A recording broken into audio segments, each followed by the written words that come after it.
গল্পের নাম এক পাখি আর ব্যাধ।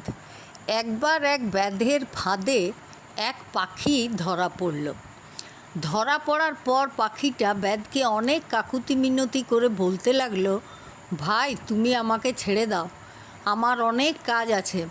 আমি শপথ করে বলছি, তুমি যদি আজ আমায় ছেড়ে দাও তাহলে আমি আরও অনেক পাখিকে ভুলিয়ে ভালিয়ে এনে তোমার ফাঁদে ফেলবো।